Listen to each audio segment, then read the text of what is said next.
विद्यार्थियों आशीर्वाद। आज आप पाठ्य 4 मेरी स्मृति कविता का भावार्थ सुनेंगे। पाठ का नाम मेरी स्मृति है और इसके कवि हैं डॉक्टर रमाकांत श्रीवास्तव।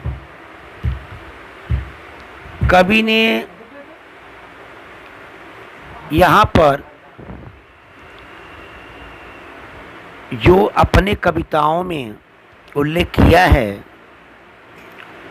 उसमें आम, महुआ, आकाश, तारा, पवन, मेहदी, गांव आदि के बारे में संक्षिप्त विचार व्यक्त किए हैं। इससे अतिरिक्त झिंगुर, कोयल आदि की खुशियों को भी अपने इस कविता में स्थान दिया है। आइए कविता का वाचन भी करें और उसका भावार्थ भी देखें। गई है पीकी प्रतीक्षारत पुनः आम्र शाखाएं। गई है पीकी प्रतीक्षारत पुनः आम्र शाखाएं। कवि कहते हैं कि कोयल चली गई है तथा आम्र के पेड़ उसकी प्रतीक्षा कर रहे हैं। कवि कहते हैं कोयल चली गई है तथा आम के पेड़ उसकी प्रतीक्षा कर रहे हैं। महुआ खड़ा बिछा श्वेत चादर किसे जोहता। महुआ खड़ा बिछा श्वेत चादर किसे जोहता। इसी मौसम में महुआ के वृक्ष सफ़ेद सफ़ेद फूल आते हैं और ये फूल सुबह गिरकर सफ़ेद चादर का आभास करते हैं। किसकी व्यथा छा गई वन घटा न है गिरा। किसकी व्यथा छा गई वन घटा न है गिरा। ग्रीष्म ऋतु का मौसम बीत जाने पर आसमान में बादल आ जाते हैं। सांझ का तारा किसे खोजने आया आम निशा में। सांझ का तारा किसे खोजने आया आम निशा में। रात के समय आकाश में तारे दिखाई देते हैं। ऐसा लगता है कि सांझ का तारा किसे खोजने आया आम निशा में, यानी संध्या का, यानी ग्रीष्म ऋतु का मौसम बीत जाने पर आसमान में बादल आ जाते हैं और रात के समय आकाश में तारे दिखाई देते हैं। कौन संदेशा ले पवन आया सुनने तो। कौन संदेशा ले पवन आया है सुनने तो।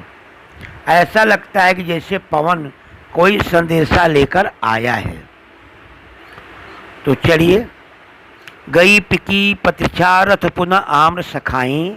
महुआ खड़ा बिछा श्वेत चादर किसे जोहता।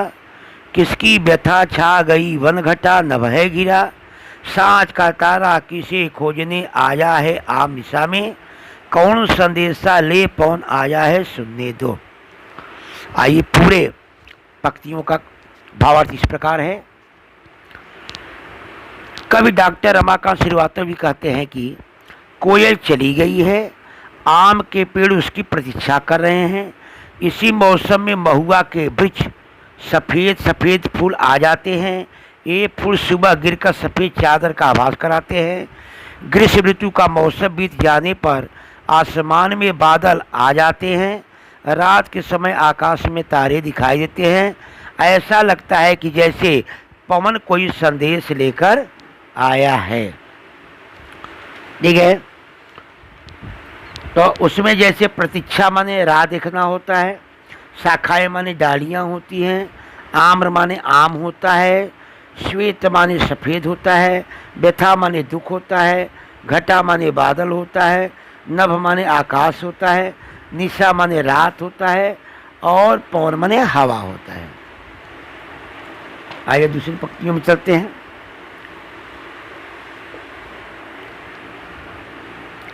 रची बसी हो मेहदी की गंध में याद आती हो। रची बसी हो मेहंदी की गंध में याद आती हो। यानी इस कविता के माध्यम से कवि ग्रामीण अंचल का वर्णन करता है। वे कहते हैं कि मेहंदी की गंध रची बसी होने के कारण कोई उन्हें याद आती है। खुल गए हैं पी कहाँ पुकार से पृष्ठ पिछले, खुल गए पी कहाँ पुकार से पृष्ठ पिछले, कोयल का स्वर सुनकर स्मृतियाँ मुखर हो गई हैं। यानी गांव में जाने के बाद जब कवि जो है गांव के आसपास की सुगंधता जब देखता है तो उससे मेहंदी की गंध दिखाई देती है। और इसके बाद जब वह कोयल की आवाज़ जब सुनता है तब उसे ग्रामीण जैसा एक वातावरण उसको महसूस होता है। कटे वृक्ष गांव की दोपहर खोजती साया, ग्रामीण लोगों के वृक्षों के अंधाधुंध कटाई की है। परिणाम स्वरूप अब दोपहर के समय लोगों को छाया नहीं मिलती। गांव मुझको में ढूंढता गांव को खो गए दोनों। कवि कहते हैं कि शहरों में आए लोगों की जीवन शैली बदल गई है। अब गांवों में भी काफ़ी परिवर्तन आ गया है। इसलिए न गांव शहरियों को पहचानते हैं और न शहरी गांव को पहचानते हैं। वर्षा की सांझ बजाते सनाई छिपे झिंगुर, वर्षा के समय में शाम के समय गांव में झिंगुर बोलने लगते हैं। आइए एक बार और। रची बसी हो मेहंदी की गंध में याद आती हो, खुल गए पी कहाँ पुकार से पृष्ठ पिछले, कटे वृक्ष गांव की दोपहर खोजती साया, गांव मुझको मैं ढूंढता गांव को खो गए दोनों, वर्षा की सांझ बजाते सहनाई छिपी झिंगुर। ठीक है। पीकी माने कोयल होता है, अमराई माने आम के पेड़ का बगीचा होता है, मुरझाना माने सूख जाना होता है, कोकिल माने कोयल होता है, बौर माने मंजरी होता है। तो कवि कहते हैं, कविता के माध्यम से कवि कहना चाहता है या कहता है कि वे मेहंदी की गंध में रची बसी होने के कारण उन्हें कोई याद आती है। कोयल का स्वर सुनकर स्मृतियाँ मुखर होती हैं। यानी कोयल की आवाज़ सुनकर उनको पुनः गांव की याद आ जाती है। ग्रामीण लोगों ने वृक्षों की अंधाधुंध कटाई की है। परिणाम स्वरूप अब दोपहर के समय लोगों को कहीं छाया नहीं मिलती। कवि कहते हैं कि शहरों से आए लोगों की जीवन शैली बदल गई है। अब गांव में काफ़ी परिवर्तन आ गया है। इसलिए न गांव शहरियों को पहचानते हैं और न ही शहरी गांव को पहचानते हैं। वर्षा के समय में शाम के समय गांव में झिंगुर बोलने लगते हैं। ठीक है। आइए अगली पंक्तियाँ। बजाने आई पीकी छिप बांसुरी अमराई में, फूल खिलता महक मुरझाता स्वप्न बनता, बड़े सवेरे उठ जाती चिड़िया जगाता कौन, आए कोकिल धुन बंसी की गूंजे बौर महके। ठीक है। तो इसके बारे में इसका भाव बता देते हैं। कविता में कवि कहते हैं कि कोयल अमराई में आ गई है तथा बंसी की धुन जैसी आवाज़ अमराई में सुनाई पड़ रही है। फूल खिलते हैं महकते हैं तथा अंततः स्वप्न जैसे मुरझा जाते हैं। चिड़िया बड़े सवेरे उठकर चहचहाने बोलने लगती हैं। इन्हें इतनी सुबह कौन जगाता है। कोकिल के आ जाने से बगीचों में बंसी जैसी आवाज़ गूंजती है। इन पंक्तियों के माध्यम से कवि ने कोयल, अमराई, फूल, चिड़ियों तथा बौर के विषय में अपनी बात कही है। ठीक है। तो ये कविता रहा है, कविता का अर्थ रहा है। अब आइए थोड़ा प्रश्नोत्तर की जानकारी प्राप्त करें। तो इसमें प्रश्नोत्तर की थोड़ा जानकारी करें। सूचना के अनुसार कृतियाँ कीजिए। जैसे पहला दिया है कि सूचना कौन सा कृत्य कीजिए। पहला लिखा है पहचान कर लिखिए। चहचहाने वाली चिड़िया, कूकने वाली कोयल, महकने वाला बोर यानी फूल, शहनाई बजाने वाला झींगुर। इसके बाद दूसरा है हाइकू में निम्नलिखित अर्थ सब आए। ठीक है, कविता में जैसे पेड़ दिया है, पेड़ का दिया है वृक्ष। पेड़ में वृक्ष मत लिखना, वृक्ष। शाम माने साँझ, शाम माने साँझ। और तीसरा दिया निम्नलिखित पंक्तियों का भावार्थ लिखिए। निम्नलिखित पंक्तियों का भावार्थ लिखिए।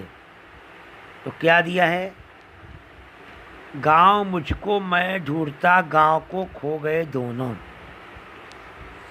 इस पद्यांश के माध्यम से कवि यह बताते हैं कि आज हमारे गांव में तथा बाहर से गांव में आने वाले लोगों में बहुत परिवर्तन आ गया है। गांव में पेड़ कट गए हैं, जंगल कट गए हैं, कच्चों घरे के स्थान पे पक्के घर हो गए हैं, सड़कें बन गई हैं।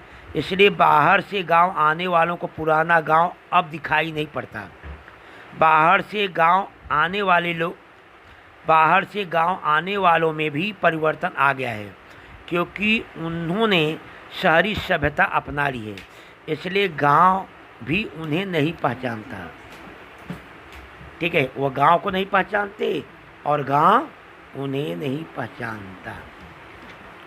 तो चलिए दूसरा जो दिया गया है, प्रतीक्षा करने वाली। स्वाध्याय के नीचे दिया है प्रतीक्षा करने वाली, आगे लिखेंगे आम्र शाखाएं।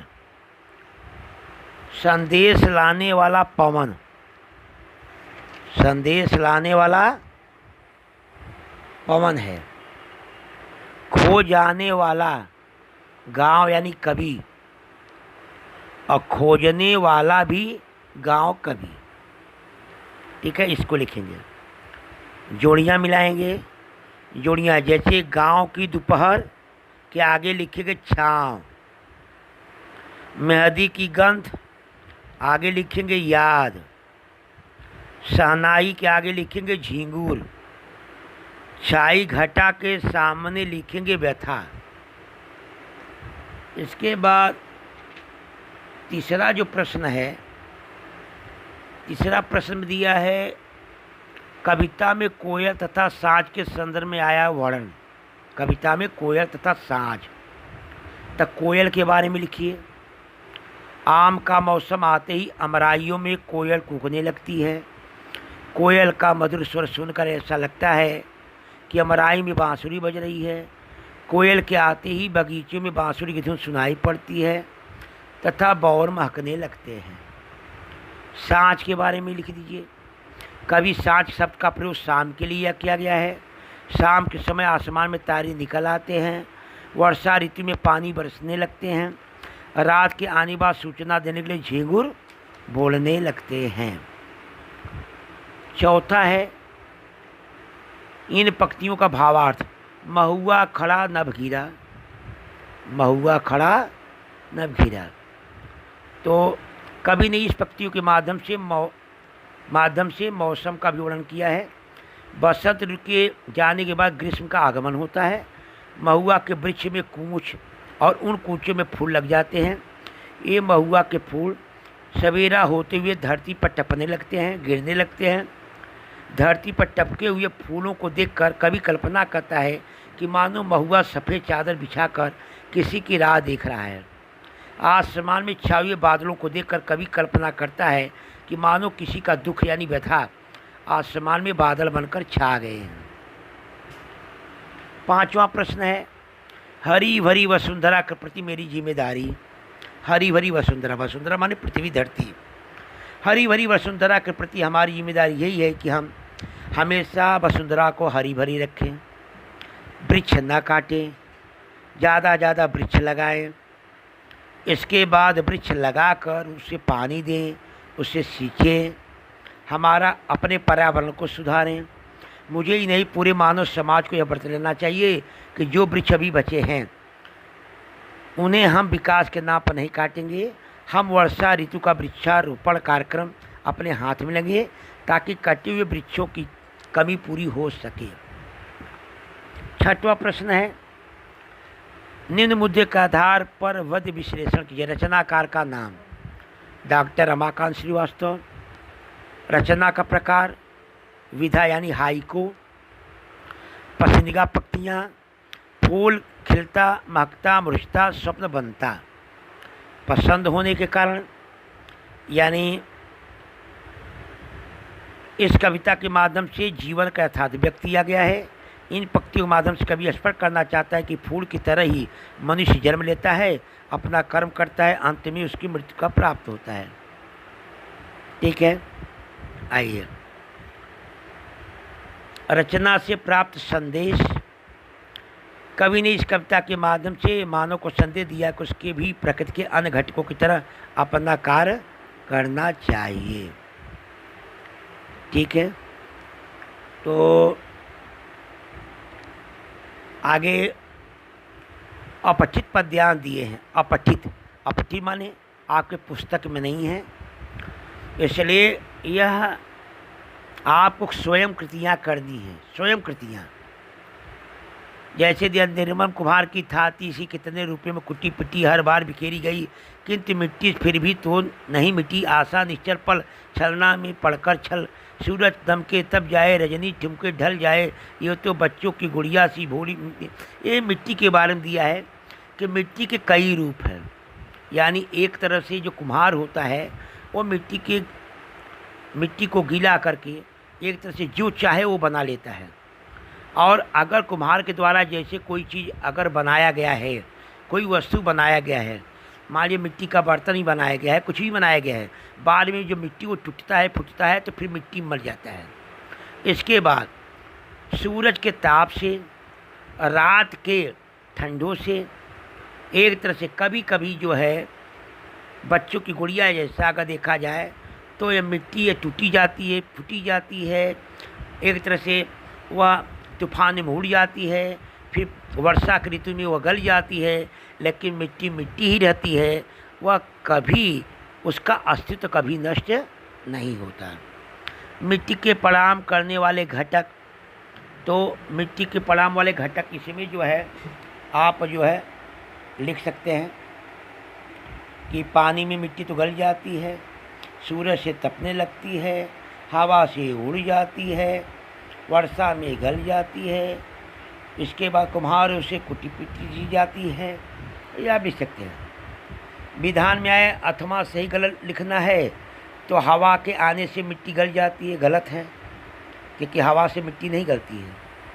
पानी बरसने से मिट्टी उड़ जाती है, गलत है। सूरज के दपने से मिट्टी ढल जाती है, ये भी गलत है।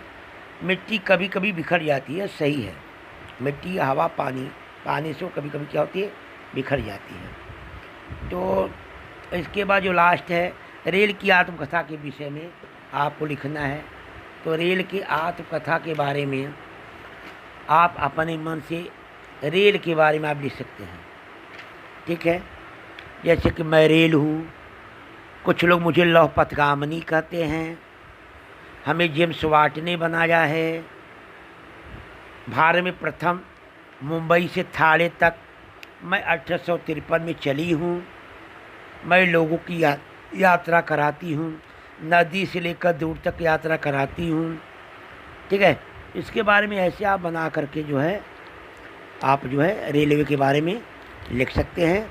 किसी प्रकार की कोई दिक्कत होगी तो मुझे कमेंट बॉक्स में जो है लिखिएगा। मेरे चैनल को सब्सक्राइब कीजिए, लाइक कीजिए। अगर किसी बच्चों को बुक अभी प्राप्त नहीं हुआ हो तो हमारे लिंक जाकर उसको डाउनलोड कर सकते हैं।